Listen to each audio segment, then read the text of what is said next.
Hello, welcome back to the channel. তো megastar Shakib খানের বরবাদ সিনেমার সেন্সর এখনও হয়নি, কারণ সেন্সর বোর্ডে সিনেমাটি এখনও জমা পড়েনি। ঈদের খুব বেশি দিন কিন্তু বাকি নেই, 8-10 দিন বাকি। এর মধ্যেই শাকিব খান বরবাদ সিনেমার একটি গানের শ্যুট করে দুবাই থেকে দেশে ফিরেছেন গতকাল। এর মধ্যেই ঢালিউড পাড়ায় এরকম গুজব শোনা যাচ্ছে যে একাধিক জটিলতায় ঈদের আলোচিত সিনেমা বরবাদ আটকে আছে। মন্ত্রণালয় থেকে তাদের একটি ক্লিয়ারেন্স পাওয়ার কথা, যেটা তারা এখনও পাননি। ইন দ্য মিন টাইম শাকিবের একটি পুরনো সিনেমা অন্তরাত্মা নামের যে সিনেমা, সেটি হুট করেই সেন্সর সার্টিফিকেট বোর্ডে জমা পড়েছে। শনিবার এই সিনেমাটি জমা দেওয়া হয়।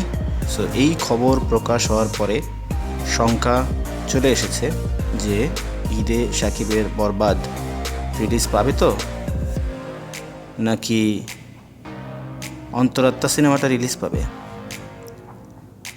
ঈদে বরবাদ কি আসতে পারবে?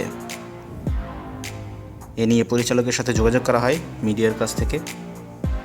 পরিচালক বলেন, এসব গুজব ছড়াতেই পারে, এগুলো নিয়ে আমি কিছুই বলতে চাই না, আমাদের 2 দিন সময় লাগবে, এরপর হয়তো আপনাদের একটি আপডেট দিতে পারবো। তবে এখন পর্যন্ত আমরা পজিটিভ। সিনেমার প্রযোজক শাহরিন আক্তার তিনি বলেছেন যে সিনেমাটি তারা জমা দেওয়ার জন্য, সেন্সরে জমা দেওয়ার জন্য মাসখানেক ধরে প্রস্তুতি নিচ্ছেন। সব নিয়ম মেনেই তারা কাজ করেছেন। তো এখন তাদের পক্ষ থেকে সিনেমার যত তথ্য আছে সবই মন্ত্রণালয়কে জানানো হয়েছে। তো মন্ত্রণালয়ের ছাড়পত্রের জন্য তারা অপেক্ষা করছেন। সেটি পেতে একটু সময় লাগছে, এটি গত সপ্তাহেই পাওয়ার কথা ছিল। এখন তারা অপেক্ষা করছেন, আরও 1 দিনের মধ্যে হয়তো তারা এটা পেয়ে যাবেন। পাওয়া মাত্রই তারা সিনেমাটি সেন্সর বোর্ডে জমা দিবেন সেন্সর সার্টিফিকেশনের জন্য। তিনি আরও বলেন যে এখানে প্রযোজক হিসেবে সিনেমা বানানো কঠিন একটি কাজ।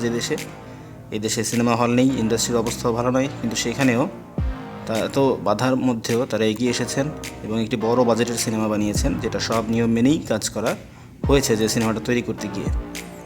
সো এর মধ্যে যদি সিনেমা নিয়ে এতটা অনিশ্চয়তার মধ্যে থাকতে হয়, তাহলে এখানে প্রযোজকরা কেন সিনেমা বানাতে আসবেন? সিনেমা বানানোর কাজটা সারা বিশ্বের প্রযোজকদের সুযোগ করে দেওয়া হয়। আমাদের সরকারও এখানে আন্তরিক। আমরা বরবাদ নিয়ে আশাবাদী। সেভাবেই আমরা সিনেপ্লেক্স সহ সকল সিনেমা হল কর্তৃপক্ষের সাথে প্রতিদিন কথা বলছি।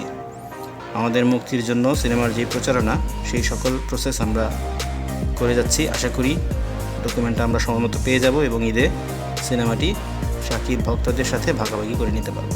তা না হলে সিনেমা ইন্ডাস্ট্রির জন্য এটা কি ভালো হবে?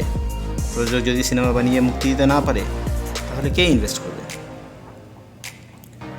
প্রসঙ্গত উল্লেখ্য যে অন্তরাত্মা সিনেমার প্রযোজক তরঙ্গ এন্টারটেনমেন্ট, সোহানী হোসেন নামে একজন এটা প্রযোজনা করেছেন, আর পরিচালক হচ্ছেন ওয়াজিদ আলী সুমন। ওখানে শাকিব এবং দর্শনা বণিক কাজ করেছিলেন। 2021 সালের ঈদ উল ফিতরে মুক্তির কথা থাকলেও পরবর্তীতে কোনো এক অজানা কারণে সিনেমাটি আর মুক্তি পায়নি। এখন যে জটিলতা তৈরি হয়েছে সেটা আসলেই অপ্রত্যাশিত। আমরা চাই না যে বরবাদের মধ্যে একটা ভালো সিনেমা, যেটা একটা হাইপ তৈরি করেছে দর্শকদের মধ্যে, সেটা এই ধরনের আমলাতান্ত্রিক জটিলতার কারণে আটকে যাক। এটা অনেক বড় বাজেটের সিনেমা। এই সিনেমার মাধ্যমে বাংলাদেশের মুভি ইন্ডাস্ট্রি আরও এক ধাপ উপরে চলে যাবে, এরকমটাই আমরা সবাই আশা করছি।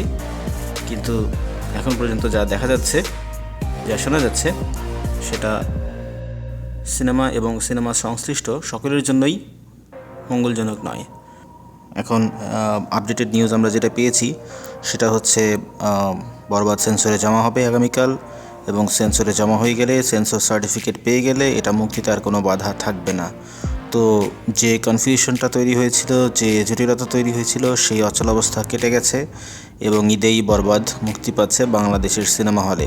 তো এটা খুবই আনন্দের সংবাদ। আমরা সবাই আশা করেছিলাম এই ধরনের ঘটনা, বরবাদ আটকে যাওয়ার মতো ঘটনা ঘটবে না, এবং সেটাই হতে যাচ্ছে। বরবাদ অন টাইমেই সিনেমা হলে রিলিজ পাচ্ছে। তো এই খবরটা সকল শাকিব ভক্ত এবং বাংলাদেশের সিনেমা ভক্তদের জন্য একটি আনন্দের সংবাদ। সবাইকে শুভেচ্ছা। আমাদের ভিডিও ভালো লেগে থাকলে অবশ্যই আপনি লাইক করবেন, শেয়ার করবেন আপনার ফ্রেন্ডদের সাথে। আর আমাদের চ্যানেলে নতুন হয়ে থাকলে please don't forget to subscribe.